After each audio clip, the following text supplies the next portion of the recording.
अस्सलामु अलैकुम। शब कद्र की 5 रातें होती हैं, 21, 23, 25, 27 और 29।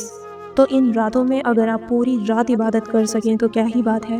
लेकिन अगर पूरी रात इबादत ना कर सकते हों तो जितना टाइम हम अपना इबादत में स्पेंड कर सकते हैं ज़रूर स्पेंड कीजिएगा। और लैलतुल कद्र में इबादत कैसे करनी चाहिए, तो मेरे प्यारे व्यूवर्स, आज मैं आपको लैलतुल कद्र की रात में इबादत करने का तरीका बताने जा रही हूँ। लैलतुल कद्र की जो रात है वो साल की बहुत पावरफुल रात होती है। अगर लैलतुल कद्र की रात मिल जाए ना तो बस उस इंसान के मज़े ही मज़े हैं। आखिरत तो समझो बन गई, क्योंकि लैलतुल कद्र की एक रात 1000 महीने से बेहतर है।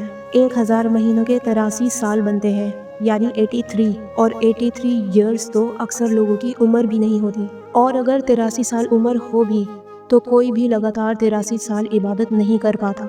तो अगर एक रात मिल गई, 83 साल की इबादत नामाए अमाल में लिख दी जाएगी, और फिर जब नेकियां तोली जाएंगी, गुनाह तोले जाएंगे तो नेकियां ज़्यादा हो जाएंगी, तो डेफिनेटली हम लोग जन्नत में ज़रूर दाखिल होंगे।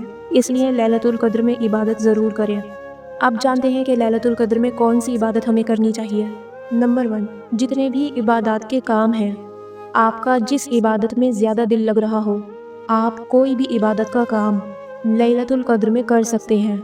नमाज पढ़ सकते हैं, सलातुल तस्बीह पढ़ सकते हैं, सलातुल हाजत पढ़ सकते हैं, आप नफिल नमाज भी पढ़ सकते हैं, कज़ा नमाजें पढ़ सकते हैं, आप जो चाहो वो नमाज पढ़ सकते हो, कज़ा नमाजें भी पढ़ सकते हैं। नमाजों का खूब एहतमाम कीजिए, एक हिस्सा नमाजों के लिए ख़ास कीजिए, और तरावी तो ज़रूर पढ़ें। ये भी लैलतुल कद्र की इबादत में शामिल होगी, इसलिए तरावी ख़ास तौर पर।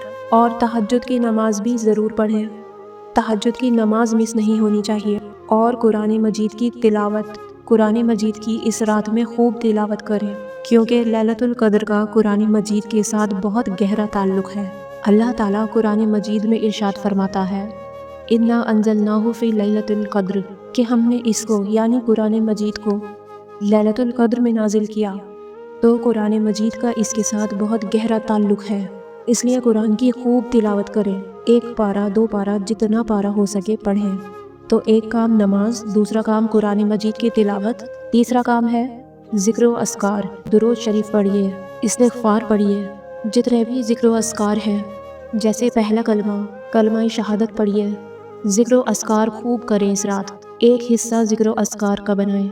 चौथा काम, अल्लाह ताला से दुआ मांगे, खूब दुआ मांगे अल्लाह ताला से। और एक ख़ास दुआ जो रसूलुल्लाह सल्लल्लाहु अलैहि वसल्लम ने लैलतुल कद्र में मांगने का हुक्म दिया, अल्लाहुम्मा इन्नका अफ़ुव्वुन तुहिब्बुल अफ़्वा फ़अफ़ु अन्ना, कि ए अल्लाह तू माफ़ करने वाला है, माफ़ी को पसंद फरमाता है, तो अल्लाह तू हम सबको माफ़ फरमा दे। ये दुआ ख़ास हमारे नबी ने लैलतुल कद्र में पढ़ने के लिए बताई है, आयशा रज़ियल्लाहु ताला अन्हा को सिखाई। इसलिए इस दुआ का लैलतुल कद्र में ख़ास एहतमाम करें, और फिर आप जो इबादत के काम कर सकते हो वो करें। बेहतर ये है कि आप एक हिस्सा नमाज के लिए बनाओ, दूसरा हिस्सा कुरान की तिलावत के लिए, तीसरा हिस्सा ज़िक्र व अस्कार के लिए बनाओ, चौथा दुआ के लिए बनाओ, अल्लाह के सामने रोने के लिए बनाओ। तो इस तरह से आप लैलतुल कद्र की रात में इबादत कर सकते हैं। कोई भी ख़ास इबादत लैलतुल कद्र की नहीं है, कोई भी ख़ास नमाज लैलतुल कद्र की नहीं है। सोशल मीडिया पर बहुत सी ख़ास नमाज़ें लैलतुल कद्र पर पढ़ने के लिए बताई जाती हैं, कोई कुछ बताता है तो कोई कुछ। तो मेरे प्यारे व्यूअर्स, हमारे नबी सल्लल्लाहु अलैहि वसल्लम ने इबादत करने को कहा है, कोई ख़ास नमाज हुजूर ने बयान नहीं फरमाई। तो मुझे उम्मीद है आप समझ गए होंगे कि लैलतुल कद्र में हमें किस तरह से इबादत करनी चाहिए। इस वीडियो को शेयर करें, दूसरों तक पहुँचाएँ, हमें भी अपनी दुआ में याद रखें।